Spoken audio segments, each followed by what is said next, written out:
not Sophie. What? Catherine Jane Wen. For those of you who do not get the reference, shame. Welcome to the third edition of the Lightning Talks. On behalf of Hacker Dojo and the co-hosts Jack and myself and Yao and Walid and Jun, thank you for joining us. Our first presenter today is Dan, who was a product manager with Amazon. He was actually in charge of Amazon Instant Video. And now he's building a financial app that looks after your investments for you. Kind of like Mint, but for investments. Dan, you're up. All right. Can everyone hear me? Yeah. All right, great. I will log in real quick while I give you guys some context on what I'm doing. Okay, there we go. All right. So first of all, just for context, who here has a 401k? Raise your hands. 401k. Who here has investments outside of the 401k? Stocks, bonds, whatever. All right. Great. So what I'm working on, the working name is Model Bottle, and I call it Investment Tools for the People. Basically, next slide. Whoops. There you go. So investing today, there's kind of three broad routes that you can go, kind of just broadly classifying things. There's, on one end of the spectrum, you have discount brokerages where you go and you buy and sell individual stocks yourself. This is kind of your E-Trade and Ameritrade thing. On the other end of the spectrum, you have full-service advisors, like somebody that you'd hire from Edward Jones or Schwab or various other firms. And in the middle, you have a few kind of productized solutions, basically Vanguard funds, big, diversified funds that are kind of good for a large set of people, but not really customized for any given person.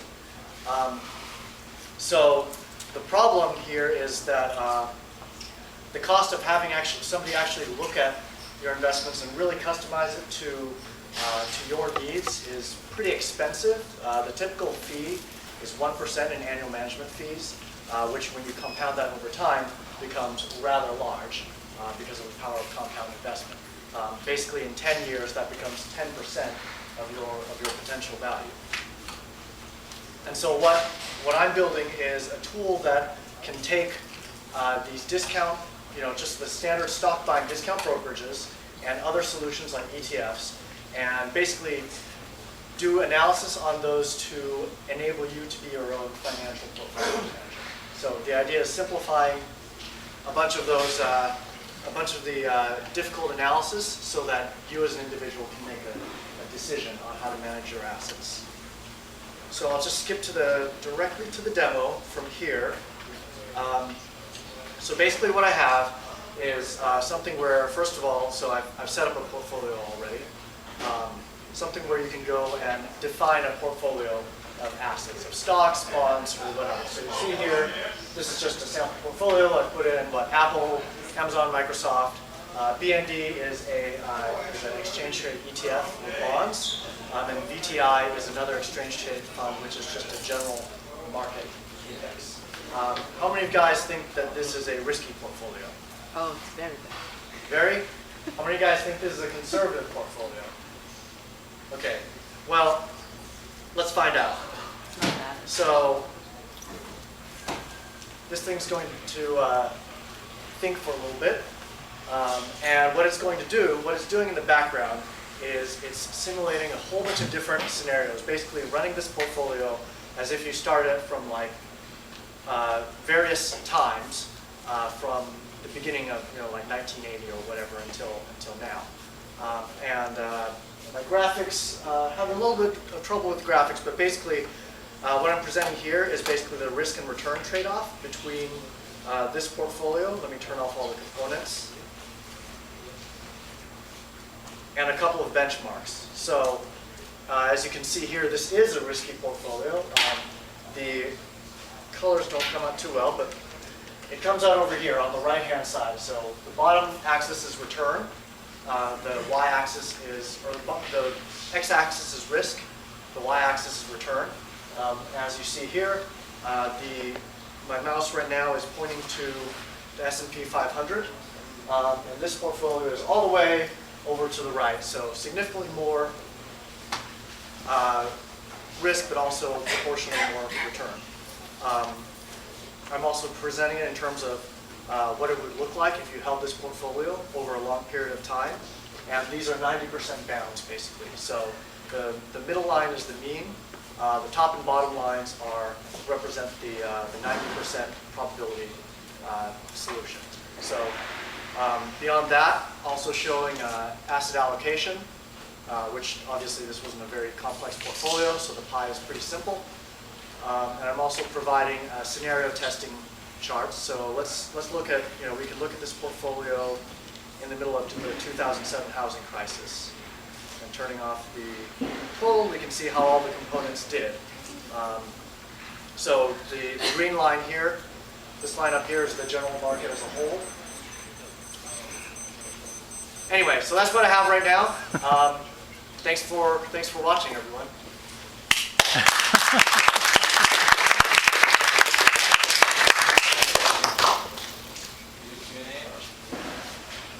Can I do a quick Q&A? Yeah. Quick, 2 seconds. Yeah. 2 questions. So what's the biggest advantage of your service compared to the other investment analytical tools there? So the main advantage is my service allows you to do a lot of what-ifs and hypothetical situations. So there are a lot of tools that will look back at what you've done in the past and say, hey, here's the history of the investments you've bought. This tool set is designed to allow you to create a whole bunch of things and like do a bunch of what-ifs before you apply them to your portfolio. So can people trade directly from your Not right now, but eventually I want to have an API connection so that they can. Yes? How much supporting content do you provide for the rationale of your algorithms and what people are seeing? Do you do any education, any user education? So I really want to do that. I haven't had the time to build it in yet, obviously. But what I'd like to do is have material and content that talks about kind of the rationale and background without having to get into all of the math behind it. And there's something close connected to that. People want to know, well, why would who are you? I mean, how do I know you're not some crazy person rolling out some bizarre, algorithm that you just like saw in the back of a comic book or something? That's a good point. I'm not a crazy person rolling out an algorithm from a comic book, it turns out. Basically, my algorithms are based on what's called modern portfolio theory. It's a pretty much industry-wide way of looking at assets from a statistical standpoint. There's, in terms of branding, you see those big time-honored, old, solid brands. They really carry a lot of weight. But in terms of market research, how do new entities establish their credibility? Well, I mean, that's kind of a business side question. What I've been considering is basically either white boxing the software so that a Schwab or a E-Trade or a Ameritrade can kind of just use it as part of their platform, so I wouldn't have to really worry about that. It'd be more of a B2B play. I've also thought about kind of going through like Motley Fool and some of those audiences for finance to kind of present it initially to an audience that's a little bit more knowledgeable about how you do portfolio management. Thank you, Dan. And for those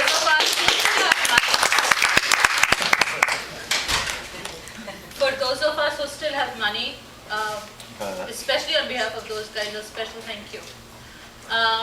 Before we start with our next presentation, a couple of polls.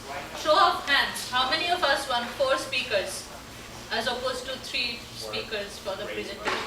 Creating a new studio? 4. The old studio we have this studio. 3. We are all on the fence with this one. 4. Once again, how many of us won 4 speakers? 3. June, do we have a winner? 4. 3 wins? How many of us want the talks to take place at like 5:36 as opposed to 5? So hands up for 5. 5. Which day of the week? Friday. And it's 5. 6. Okay, well, I think undisputedly. We want our weekends to really begin. Rachel has been a Dojo member since October. She is a human computer interaction artist, and she's going to show us what happens when technology meets art. Hint, really good, nice things. Thank you. Thank you. Is this thing even working? Oh, literally off. Yes, it is. It is not. Thank you for finding the on switch, but... Hi, I'm Rachel, and I'm going to walk you through something that you might find useful.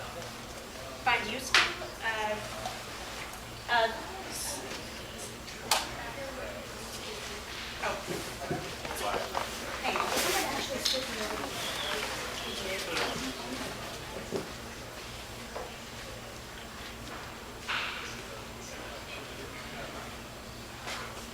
Yes, so show of hands, how many people trying to convince someone on the internet to do something you want them to do? Yeah, pretty obvious. How many people Where is know that Larry using and Alex? video is good for that, or have been told to They're upload up there, 'cause I videos can see to them. places? Kickstarter being the most obvious. How many of you have actually done this before? Great job. And that's what this thing is for. This is a new application that Adobe has put out within the past month or so. It's available on iOS. It's free, which, you know, for Adobe, that's a good thing. And it's called Adobe Voice. And what it does is really simple.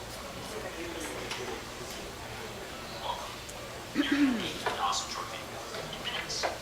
You just need to know 3 things. First, every story in voice is made of pages. On each page, your voice tells the story. Just hold the record button and talk for a few seconds. It'll make you sound great. 2, each page is an image so you can show your story. It's fun and fast. Just search. Over 20,000 graphics help you show your ideas. Yeah, so what this does is it basically allows you to create a narrated video using the application, using what's essentially a very simplified system similar to PowerPoint, but without the ability to really clutter the page with a lot of information. Or show it to the world. It's doing about There you go. yeah, it's doing about as much as you can draw onto the screen. So you can either have a little bit of text or a photo or an icon,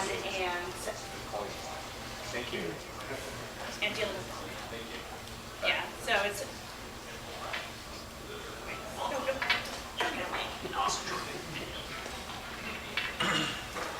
yeah. So it's You create a bunch of slides and add voices. Pretty good. I mean it's a very simple system.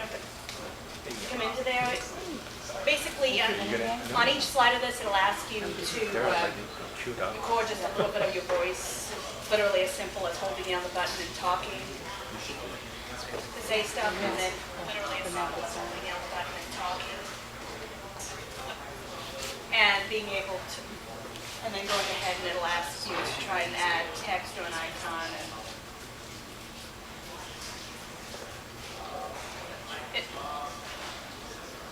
So the idea here is it makes things very simple. It allows you to record based on the slides, so you're not having to try and do it all in one take and then going into iMovie and splicing everything into place. And it works pretty well. There's a few issues with it though. For example, when it asks you to share stuff, it'll try to put it onto its own proprietary site. So there's not a real easy way to take videos from here and put them onto YouTube. You have to do something to basically rip it out of their website and service, although this is a feature that should be coming shortly. And Right now they own the content. right now they host the content, but so that's a little bit of an issue. There's different stuff to deal with in terms of being. Obviously, it's very slideshow-like, so you can't just splice video files in and just yet, but it's, as the demo video demonstrated, it's real easy and straightforward to put things together, to publish them, to add in different components and not worry too much about how to make a video. It'll go ahead and do a lot of the heavy lifting for you. And any questions? Yeah. So you said video, but it's actually image stills, right? Can you actually do the video? It's essentially a narrated slideshow that's been put into a video format. Okay, great. So it feels like a very simplified PowerPoint, but still good. Is this something you're going to use? I've actually put together a couple of videos using the system, and the 8-minute thing on the video is a bit of an exaggeration, just because if you actually think about stuff and try to outline things first and do, putting in your own images, it'll take a fair bit longer just because it'll try to draw from Facebook or Dropbox or anything else. So if everything is there and you're not thinking too hard about it, then it goes a lot faster. Do you know some software by which You let the other guy talk. Yeah, we would go talk to him. Do you know software by which I could narrate the demo? So instead of filming the monitor, it has the display of the monitor? Not offhand. I know we are running really short of time, but will you be able to show us some of the illustrations you've been working on at the Dojo? I see you've run a lot of the videos.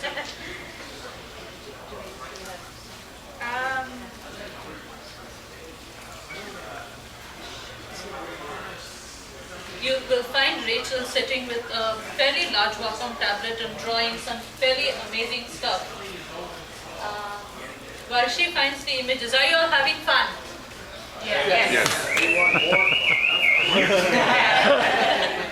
Some of us are having more fun than the others. That's always refreshing. But yeah, just to give Richard an idea of what's going on, and hopefully to satisfy your desire for me to show off. This is a video that I put together in Story just last week.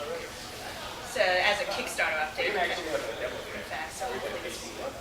Want to know what's happening with Last Resort this summer? Well, last summer we made it preparation. This thing needs to wake up.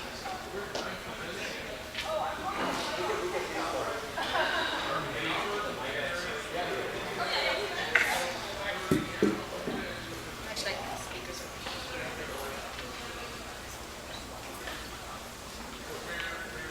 Want to know what's happening with Last Resort this summer?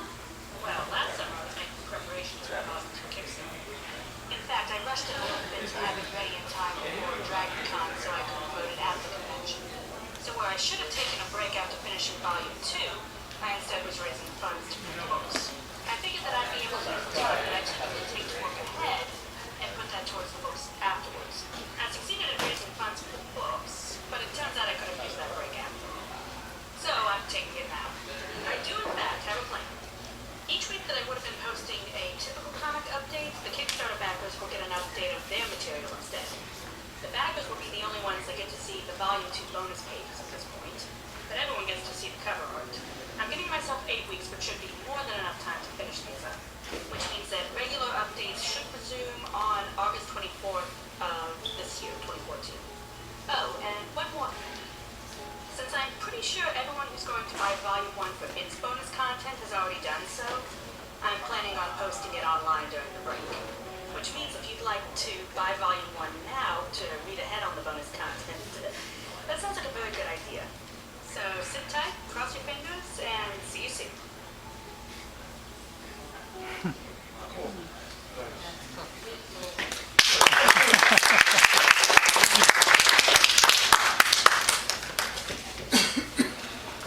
Thank you, Rachel. That was awesome. How many of us play games? What are the games? Let me rephrase that. How many of us don't play any video games? Okay. How many of us build video games? No, we have people. How many of us want to get paid for building video games? We're all here for the ping pong. The signal is off. John, Switch to. How do you switch the signal? we have Larry and Alex, who's going to be our next presenter. And they're building a crowdfunding gaming initiative. So basically, game developers can get funded. And they're using the Bitcoin infrastructure for the underlying architecture. And it's called Coinify. Hi, I'm Alex. We are Coinify. So we're going after Kickstarter for those of you who want to launch a new product, so you can consider our platform. Let's get started. So,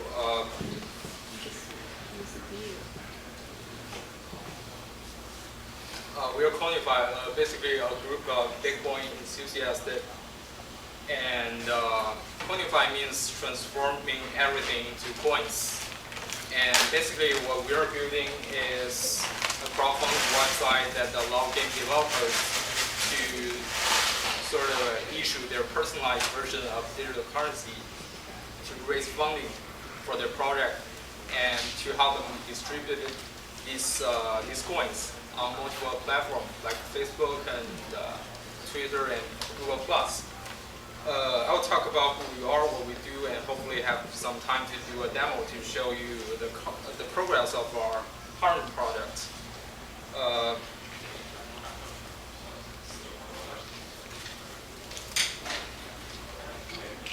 So these are our team members. We compare ourselves to the Twitter currency, basically.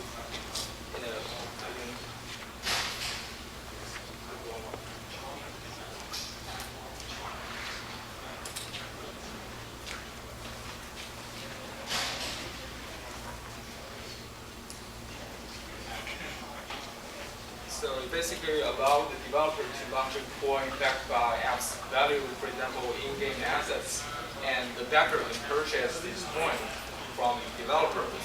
And this coin represents certain in-game rights. For example, it can be gifted, redeemed, trade, or engaged. These are our current version of the product. After we log in, for example, on the left side of the panel, you see a list of your assets, and you can inspect the current price of the coin. The coins are just the product that this game developer created, and you can send this coin to your friend for free, or upload on Reddit. You can design a logo, or can use this coin, redeem this coin for certain coin power. And you can also explore various coins that is not in your assets. For example, we have Word coin. We can back this project by purchasing these coins. You can say, let's say, need to go through PayPal is low, so I'll just skip this step.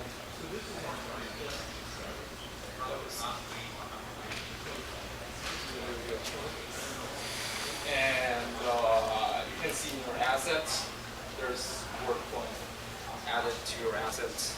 And we can also launch, for example, if you're a game developer, or for example, you're a Hacker Dojo, you want to launch a Hacker Dojo coin, you can do this.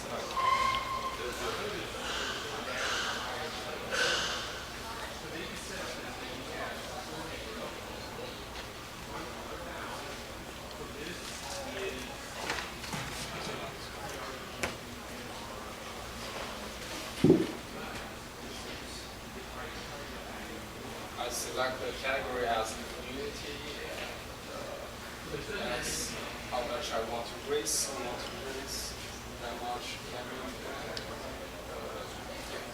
Power, for example, in the speech, like Alex, it costs you 5,000, for example. They can launch.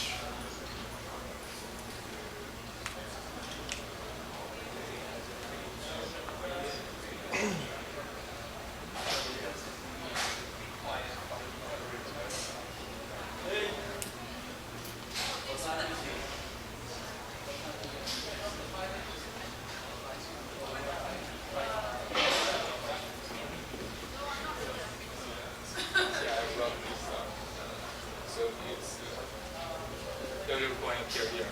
Yeah.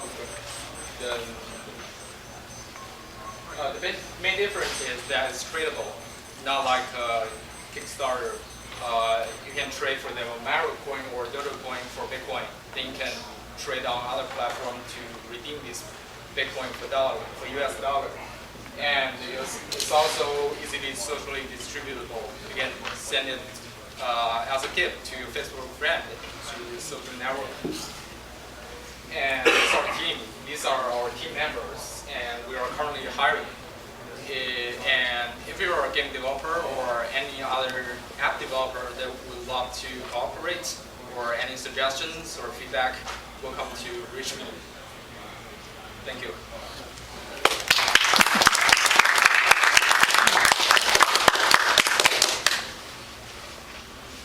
In a best case scenario, in a perfect world, we'd have comfortable chairs and beer would be flowing and we could go on and on and on talking about our dreams. But we have 15 minutes and after 15 minutes we want to sit down and we have to rush speakers. Sorry about that. Before we wrap up the lightning talks, we have Ben, who is building an alternate lock screen and needs a couple of volunteers. Great. So I'm not giving a lightning talk. I'm here exclusively to recruit 1 minute of your time in exchange for beer. And the idea is all you have to do is if you're familiar with the phone kind of pattern unlock, I just ask you to do that a couple times with your right hand, a couple times with your left hand, and you earn beer. If you're interested, I'll be near that TV with a laptop and a phone. So thank you very much.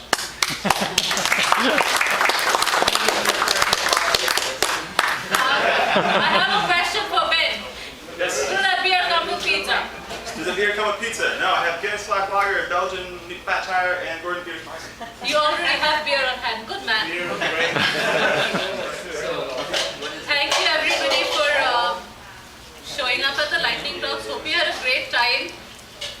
If you want to present, please sign up with Jack or Yao or myself. Have a lovely week. Live long and prosper.